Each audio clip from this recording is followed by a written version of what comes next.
La Côte d'Ivoire connaît un regain de violence à quelques mois de l'élection présidentielle du 31 octobre 2020. Devant la gravité de la situation, le président de l'Initiative pour la paix et de la plateforme Consensus national pour le changement, la réconciliation et la paix en Côte d'Ivoire, Konakwadio Siméon, par ailleurs candidat à l'élection présidentielle, lance un appel aux leaders et acteurs politiques de Côte d'Ivoire. Mesdames et messieurs, chers leaders et acteurs politiques de Côte d'Ivoire, il y a quelques jours, j'ai déclaré solennellement mon intention de me porter à nouveau candidat à l'élection du président de la République et j'en ai amplement donné les raisons. Elles tiennent essentiellement à ma détermination de ne point laisser sombrer à nouveau mon pays et mon peuple dans le chaos de l'implosion tel qu'il se dessine, hélas, clairement à l'horizon. Et pour ce faire, à la nécessité de ma présence sur le chiquier politique pour y apporter la voix du peuple et montrer la voix de Dieu, la voix du pardon, de la réconciliation et de la paix. Réconciliation qui est l'objet de ma mission et donc de mon intrusion sur ce terrain qui n'est pas mien, car à la base, je suis et je demeure de la société civile. J'ai profité de l'occasion de cette déclaration intervenue en plein trouble pour en appeler à la retenue et à l'esprit patriotique des manifestants pour ne privilégier que les voies démocratiques et pacifiques, mais également à la raison et à la sagesse du président afin de veiller au respect de l'exercice du droit de manifester du peuple que lui garantit la Constitution de la République de Côte d'Ivoire en son article 20. Et mieux, de bien vouloir renoncer à sa candidature qui manifestement est anticonstitutionnelle.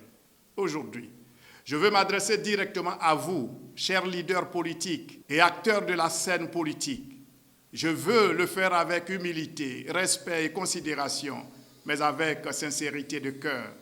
Qu'importe la façon dont vous avez servi la nation, chaque Ivoirienne et chaque Ivoirien a son opinion personnelle là-dessus. Je veux pour ma part saluer vos diverses contributions à la construction de la nation. Il devient cependant de plus en plus difficile de saisir le motif de votre obstination à vouloir demeurer à tout prix éternellement au pouvoir, quelles que soient les conséquences sur la paix sociale et sur l'unité de la nation. Les cris, les pleurs, les gémissements et autres souffrances du peuple semblent plutôt devenus pour vous des stimulants pour l'ego et le zèle suicidaire et meurtrier. Est-ce vraiment dans l'intérêt supérieur de la nation que vous agissez ainsi?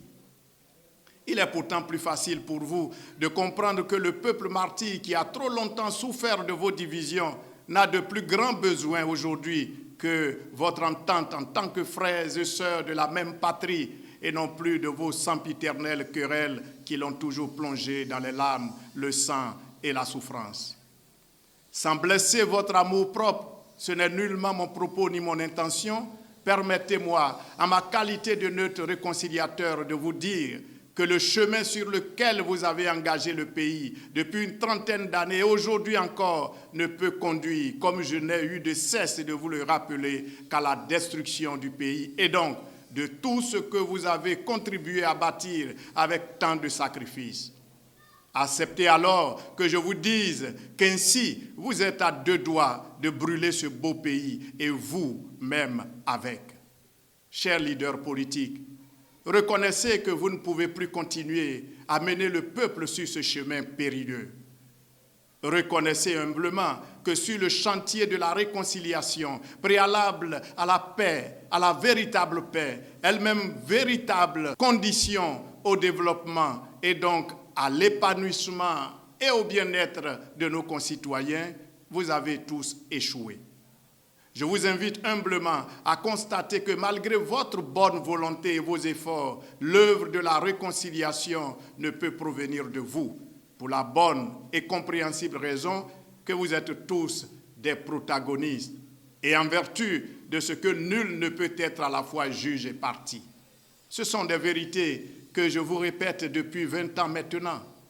Au seuil de la dangereuse croisée actuelle des chemins où se trouve notre pays, le moment ne serait-il pas venu d'écouter la voix de Dieu, la voix de la sagesse et de la raison, en laissant cette mission de réconciliation à qui Dieu l'a confiée pour conduire le pays à une sortie de crise définitive et partant à la paix définitive, pour vous permettre de vaquer sereinement et paisiblement à vos activités politiques par la suite. Vous avez tous déjà été tour à tour président de la République et je m'en réjouis.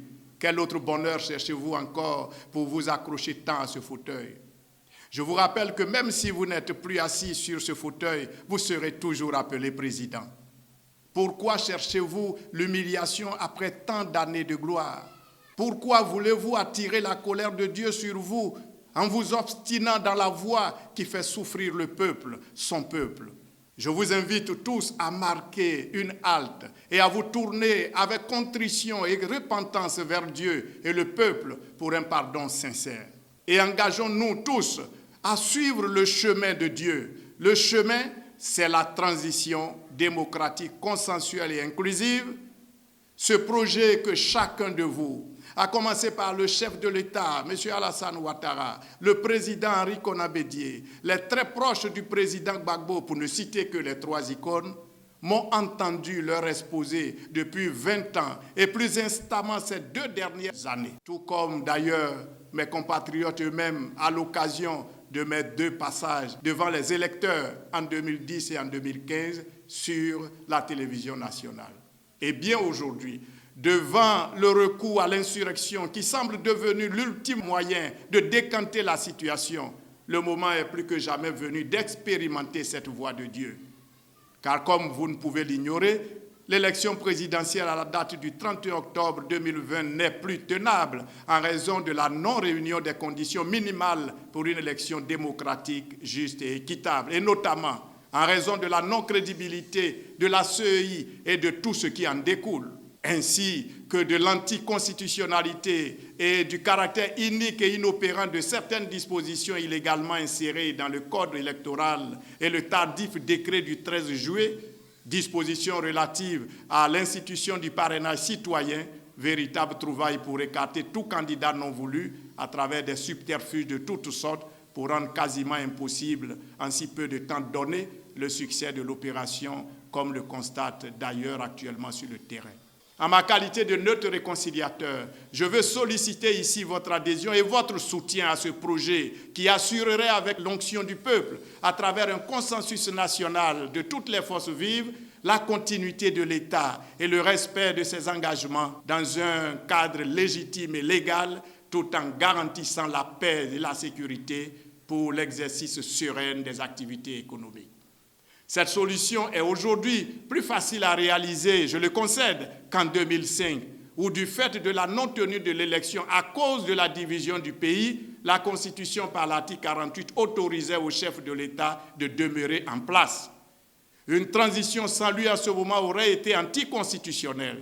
Aujourd'hui, nous sommes dans un tout autre cas, où les institutions de l'État ont fonctionné régulièrement sans la moindre entrave. La Constitution ivoirienne n'ayant prévu aucune disposition en cas de non-tenue de l'élection dans un tel cas, le mandat du président sortant prend fin, comme le stipule la Constitution, à la fin du mois d'octobre de la 5e année de sa mandature. Au-delà, il ne nous reste plus que l'arrangement politique. Je vous invite donc à me rejoindre pour le nécessaire consensus national à l'effet d'acter dès la fin du mandat du président sortant, donc dès le 1er novembre 2020, cette désormais évidente et inévitable transition avec pour mission la mise en place d'un gouvernement d'unité nationale, la mise en place d'une nouvelle constituante pour un nouveau contrat social, l'organisation de la réconciliation nationale, la restauration de l'état de droit et la démocratie, la restauration des valeurs morales, civiques et spirituelles, l'organisation des états généraux et l'audit de tous les secteurs vitaux tels la santé, l'éducation, la sécurité, l'emploi, la jeunesse, etc. Et ce, pour la relance du développement du pays, en travaillant ainsi à l'épanouissement et au bien-être social du peuple. Et enfin, l'organisation d'élections libres, démocratiques, justes et équitables au lendemain paisible. Vive la République, vive la Côte d'Ivoire et que Dieu dispose le cœur de chaque leader et acteur à à l'acceptation de son plan. Je vous remercie.